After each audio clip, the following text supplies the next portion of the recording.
सगळं आयुष्य खातं काळ सावधान संत समागमी धरावी आवडी करावी तातडी परमार्थाची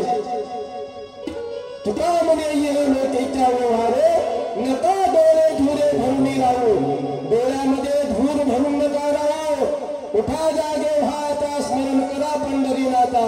भावे चरणी ठेवा माता चुकवी वेथा जन्माच्या किती किती प्रमाण सांगाव आपल्याला म्हणजे आपल्याला कळल किती सांगाव प्रमाण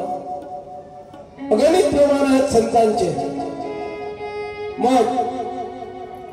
हे असं करत असताना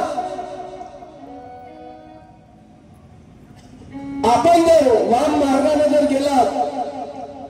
तर या भूमीवर काय होतं पाप होतं आपण जे पापी जे अभक्त दैत्य ते मातले धरणीश झाले ओझे त्यांचे जेव्हा धरणीवर ओझ होते ना दादा हे ओझ कोणाच्या होतं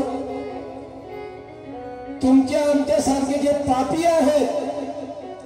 त्या पापी लोकांमुळे या धरणीवर पाप भार होत या धरणीवर पाप कोणामुळे होत पापी जे भक्त दैत्य ते मातले धरणीश झाले ओझे त्यांचे धरणीवर ओझ होते तुमच्या आमच्यामुळं मग ते असह्य काय होते ते तिला भार असह्य होते मग काय होतं असह्य झाल्यामुळं वत्सरूपी पृथ्वी ब्रह्म्यापाशी जाय नेत्री वाय तो सांगत असे ब्रह्माजीला ज्यानं उत्पत्ती केलेली आहे त्याला सांगायला गेली वत्सरूपी पृथ्वी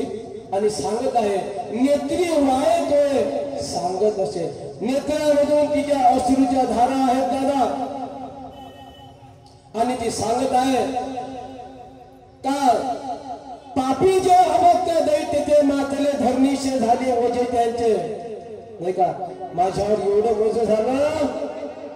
परमपिता एवढं ओझ झालं असह्य झालेलं आहे म्हणून तो भार दूर करण्यासाठी तुम्हाला पृथ्वीवर कोणाला अवतरित करावं लागल पण ज्या ज्या वेळेस या भूतलावर तसं होतं ना त्या वेळेस इथं अवतार धारण करावा लागतो दादा ब्रह्माजी मग ब्रह्माजीला चिंता पडली